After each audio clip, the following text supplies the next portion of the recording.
Howdy y'all, Banjo Ben here with Jake Stockdale. Another table talk without the table today. Oh yeah. But we're making up for the wood with what we've got in our hands here. And today we'd like to discuss the differences between an A-style and an F-style mandolin. You get this question a lot, don't you, Jake? Yeah. I do. What's the difference between an A-style and an F-style? Yeah, that's the question I get too. Yeah, and you count the alphabet. Like six. Yeah.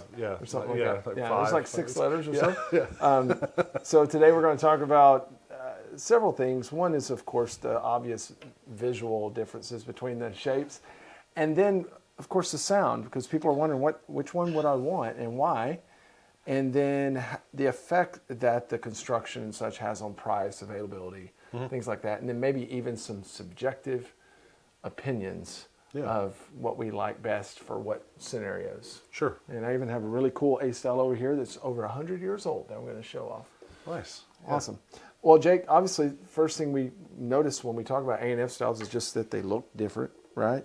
They do. And depending on which genre of music you're most familiar with, kind of would determine which one you're drawn to as maybe most familiar looking. You know, so in your Irish, Celtic type stuff, you're going to see a lot more of these types of shaped instruments, whether they're octave mandolins or mandocellos and things of that nature. Even your bouzouki and things like that often have this A style to it. Then we've got this thing that's curly wampus. Yeah, it is. It's all asymmetrical. And this is what's called an asymmetrical F style. I like it because it is asymmetrical, just like my face. Yeah. It, it's one ear's a lot bigger than the other. Kind of catches you off guard, and after a while you fall in love with it. Yeah, because of the. You have no choice. You have no choice. Right, Hannah? But anyway, why don't you point out more in detail, besides just the obvious shape difference, what we're really looking at in construction difference? So the biggest things is that you start with the headstock. An A-style always has, generally speaking, more of a snakehead. Yeah, snakehead type, whereas this has the pretty scroll to match the scroll on the body. Yeah. But then going down to the body, really it comes down to, there's a couple of variations of F-styles. Some of them have an extra point, and so on. Yeah, and some you'll have here. Yeah, you'll have, especially the older styles are the ones built like that, they'll have extra point. But for the most part, you're going to just have these 2 points and a scroll. And whereas the A-style is going to be just a symmetrical teardrop kind of shape. And that's how you can tell them apart. I mean, you can immediately, just by walking into a room, go A-style, A-style, A-style, F-style, F-style, A-style, just from that alone. So to define the term, that's the cosmetic differences. Now, structurally, though, what that means is it does do a little different for the sound. But I think an important thing to note between an A-style and an F-style, if they're built in the same fashion, like that's an F5, this is an A5, which means that they are the same thing without the extra appointments. So the air chamber is going to be the same between these two. The scroll and the 2 points, if you look inside there, they're walled off. Yep. And so as far as sound goes, there is a little difference in sound you'll get with the added mass of the appointments on the F-style. But it's not going to be maybe quite as much as you would think visually. Yeah, I think that visually you see a bigger surface area here, so you think there's more chamber, there's maybe more volume, this and that. But some of the loudest, punchiest mandolins I've played are A-styles. Oh yeah. And we could talk more about that. But yeah, this is it. We don't have air and sound going around the scroll and bouncing around and coming back like some kind of medieval instrument, right? So the actual chamber is going to be the same with an A5 and an F5. Yep. Okay. What other differences? We've got headstock, as you mentioned, and that would depend on brand too. Some people, it's not that if it's an F-style, it always has to have the scroll up here. There's some snakehead type heads with the F-style body, and there's lots of various combinations out there. Yeah, and generally too, if you have what F-style stands for is a Florentine pattern, which is what that's named after. If you have the Florentine headstock, the tuners will be different. So this is important if you're ever tuner shopping. Notice how on an A-style they're in a straight line. Yep. And on an F-style you can see they're stepped to match the curvature of the headstock. Yep. So that's one difference. If you if you're in the market for tuners for some reason, make sure you get the right ones, whether they make two different variations of that. But otherwise, really not a lot. I mean, there's not a whole lot to go on about with that. Pretty much what you see is the differences aesthetically. So in bluegrass, you're going to see more of these F styles than A styles, and the answer to that is because what Bill Monroe played. That's what Bill Monroe played, right? So his Lloyd Loar signed Gibson was an F style. And, back in those days, the mandolin was a much more popular instrument just worldwide, nationwide definitely, than it is today. There was a proliferation of mandolin orchestras and mandolin quartets and quintets and all kinds of things happening with these stringed instruments before electricity ruined it all. Well, that was the thing. Instruments like this, because of the design of the instrument, the scale length, the pitch, and the punchiness, it just would cut, And so you could play without electronic amplification in front of a couple hundred people, and they could hear you with something like this. Yeah, but because Bill Monroe, the father of bluegrass, was playing an F-style mandolin whenever the genre was born there in 1945 on the Ryman stage, then this is what's been cemented kind of in bluegrass history. However, there are some of the genre's most outstanding mandolin players and artists. Tim O'Brien comes to mind. Yeah. That's mostly going to have an A style. Yeah. In their hand. And so it's not one of those things where if you're going to play bluegrass, it's got to be an F style. Some people may think that, but they're being ignorant. Yeah, right.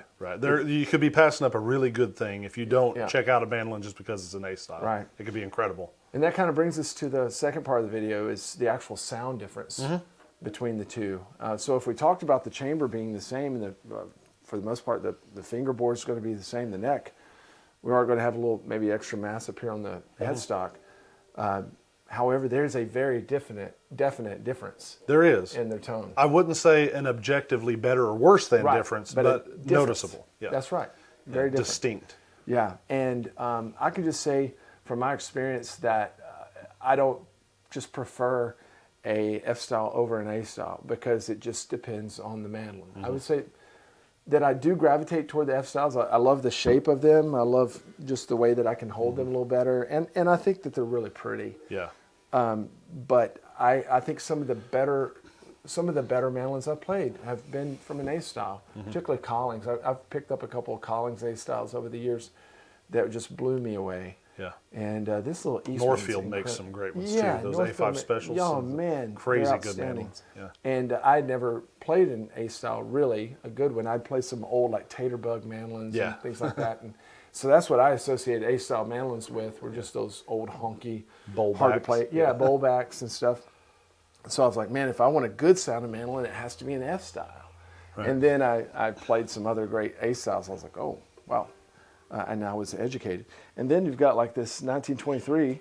This one's actually going up for sale on the site. It may already be there when you're watching this video. This is by Gibson, and actually a Lloyd Loar era mandolin. And it's a completely different deal. It's an A4. Yeah, so it's an oval hole instead of oval hole. So that's going to change it. But the sweetness of the tone. Yeah. I only have the lapel mic on, so you're getting a distant representation of that tone, but we've got some demo videos coming for that A style.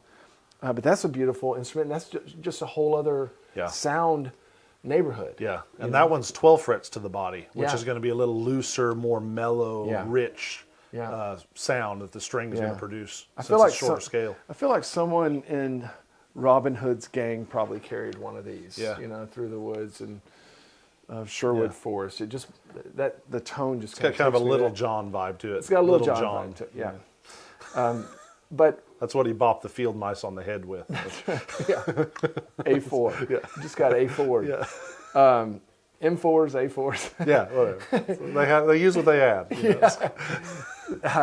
So what do you think is contributing to the difference in the sound between the two? I think it comes to mass. You're adding. So even though the air chambers are the same, when you add mass to the body, it's going to change how the body in general can move and resonate.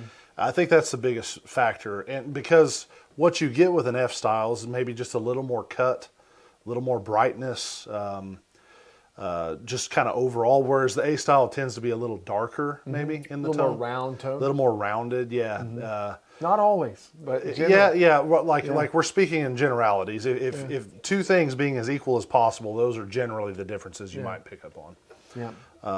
But yeah, there's not like a lot of people, like you said, European music, and even probably more your just mainstream popular folk or folk rock would tend to use an A style, is what you're going to see most of the time. Right.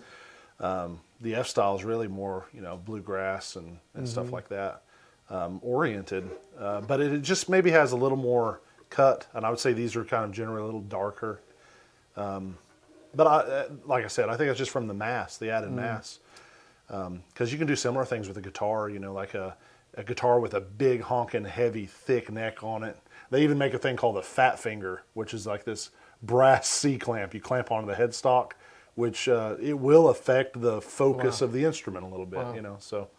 Yeah, and we can talk about focus too, because there seems to be a difference in focus. Yeah.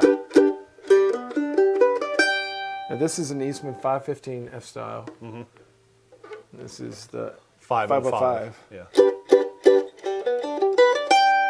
That one seems to have a little bit more focus, but Yeah. that's not always what I experience with A styles. This one's great.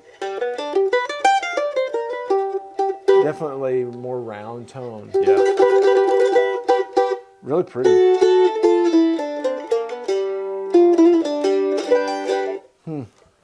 Very cool. Yeah. So, takes us to our final kind of chapter in this video.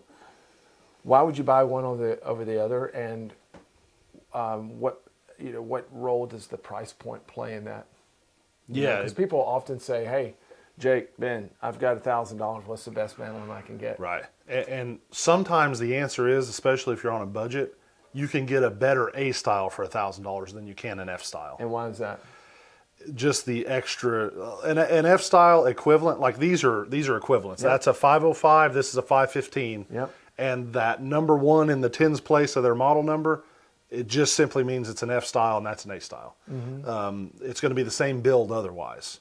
And this one is coming in at $1,450. And this is 33% less at $959. Right.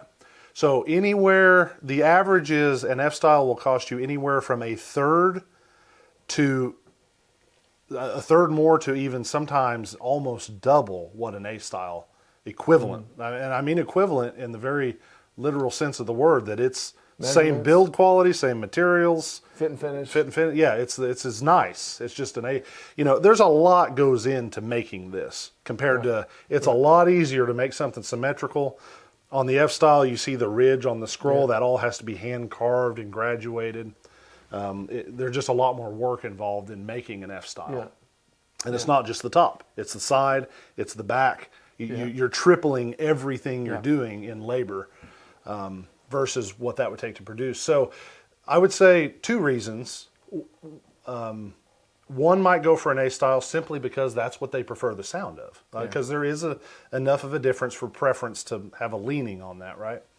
The other reason is, someone like myself who, I'm not primarily a mandolin player, I'm more of a guitar player. And at times, if I've ever been toying with the idea of getting a nice mandolin, I'm personally usually looking at A styles because it's not as much of an investment to get something really nice in an A style versus the F. Yeah. But, when we're kind of spoiled in today's age where you can get wonderful, these Eastmans, you can get a wonderful F-style mandolin for less than $1,500. Right. And even less than that, they have a 300 series, which is several $100s less. They're incredible. Yeah. So that would be my take on that. I don't know. What do you think? Well, I think that the budget part of it, I'm generally going to recommend that someone go with an A style if they're just wanting the best mandolin. But usually there's something tied to that. Right. It's like, I want the best mandolin for $1,000 that looks like what I like. Yeah, exactly. Yeah. Right? And Yeah. so a lot of times people are drawn to the F style because they have such an identity to them, right? Oh, and I get that all the time where I will make a recommendation, like for $500, you can get this A style that's a serious mandolin.